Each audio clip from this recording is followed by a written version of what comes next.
Le Big Bang, un sujet fascinant mais flou dans nos esprits, non? Le Big Bang, c'est quoi? Pourquoi est-ce qu'on l'appelle comme ça? Quelles preuves on en a? Et qu'est-ce qui a bien pu se passer avant? Allez, j'en dis pas plus, on part en voyage à 13,8 milliards d'années. C'est parti.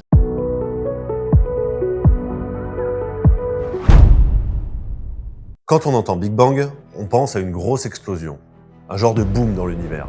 Mais cette idée est fausse. Le Big Bang, c'est pas une explosion, c'est l'extension de l'espace lui-même. Il ne s'agit pas d'un point qui éclate dans le vide, mais de l'espace lui-même qui, à un moment donné, s'est mis à se dilater dans toutes les directions en même temps.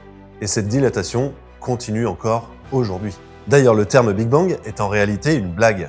Oui, une blague. C'est une formule lancée par moquerie en 1949 par un dénommé Fred Hoyle, un scientifique de renom, qui s'opposait justement à cette théorie. Il défendait, lui, l'idée d'un univers stationnaire, inchangé, éternel. Et bien pour discréditer cette théorie, d'un univers en expansion issu d'un état dense et chaud, il l'a qualifié à la radio de Big Bang.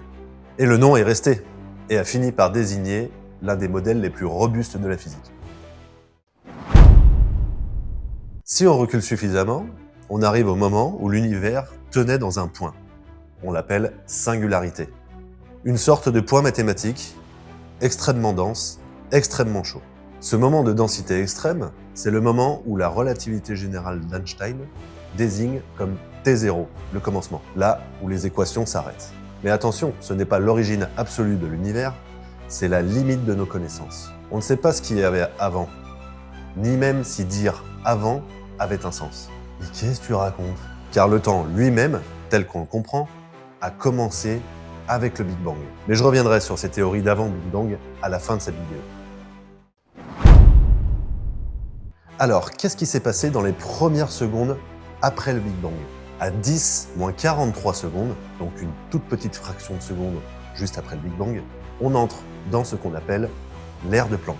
Ce 10 moins 43 secondes, c'est la limite de nos connaissances physiques aujourd'hui. C'est là où toutes les équations ne marchent plus. À partir de ce moment-là, l'univers connaît une expansion ultra rapide. On appelle ce moment l'inflation cosmique.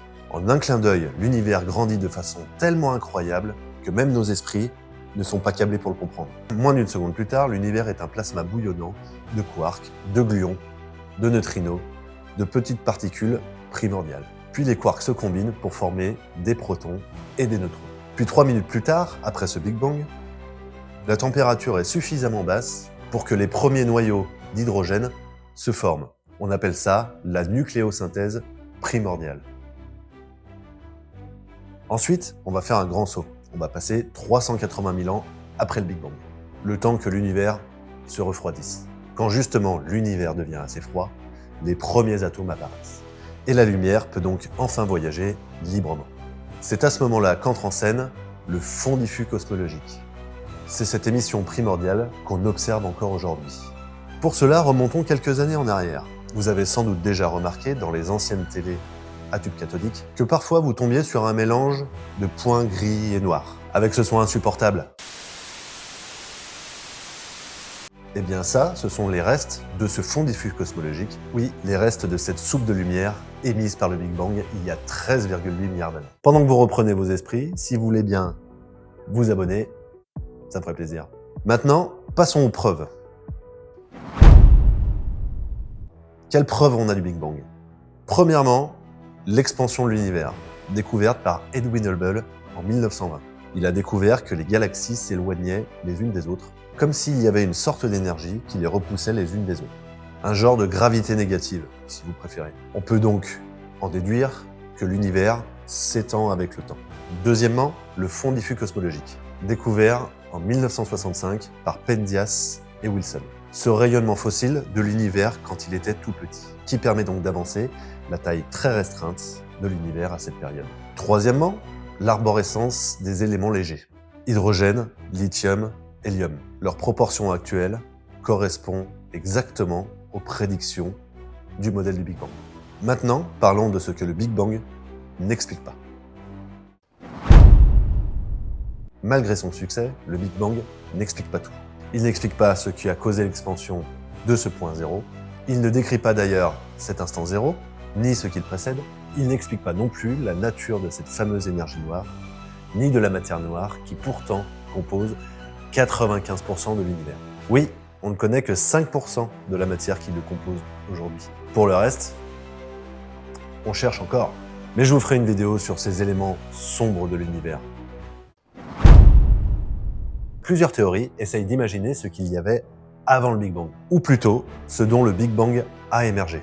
Pour cela, nos chers physiciens et théoriciens cherchent un moyen de marier nos deux plus belles théories, la relativité générale d'Einstein et la physique quantique. Alors, la relativité, c'est la théorie qui explique comment se comporte la matière à partir de l'atome jusqu'à l'infini, alors que la physique quantique explique comment se comporte la matière de l'atome et plus petit. À l'heure, ces deux théories sont fâchées et personne n'a trouvé le moyen de les réconcilier. Mais certaines pistes sont mises en avant. La cosmologie quantique, par exemple, suggère que l'univers pourrait venir d'une fluctuation du vide quantique, une sorte d'étincelle spontanée issue des lois physiques elles-mêmes. On a aussi la fameuse théorie des cordes, qui avance que des petites cordes, bien plus petites que des atomes, entreraient en vibration et en fonction de la différence de fréquence de leur propre vibration, donneraient naissance à telle ou telle particule. Mais il y a quelques défauts dans cette théorie, notamment un très connu. Cela implique que l'univers serait en 10 ou 11 dimensions.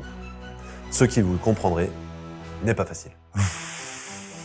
Allez, un petit effort, c'est pas si compliqué. D'autres modèles parlent aussi de rebond. Je m'explique. C'est l'univers qui s'étendrait, puis se rapprocherait pour redevenir ce point, puis se réétendrait, puis se rapprocherait pour redevenir un point, éternellement. On appelle ça donc la théorie du rebond. Mais ces idées sont très spéculatives. Elles posent pourtant une question. Le Big Bang est-il le début de tout ou uniquement de ce qu'on peut observer? Affaire à suivre. Donc pour conclure, le Big Bang n'est pas l'histoire de ce qui s'est passé, c'est plutôt l'histoire de tout ce qui existe. Chaque atome de notre corps, chaque étoile, chaque planète, tout est né de cette expansion initiale. Et cette histoire n'est pas terminée. L'univers continue de s'étendre, de se transformer et d'évoluer. Alors la prochaine fois que vous levez les yeux vers le ciel, souvenez-vous que vous regardez le passé et peut-être aussi l'origine de tout. C'était Tétanaire, ravi d'avoir fait cette vidéo pour vous. Pensez à liker et vous abonner. À très bientôt.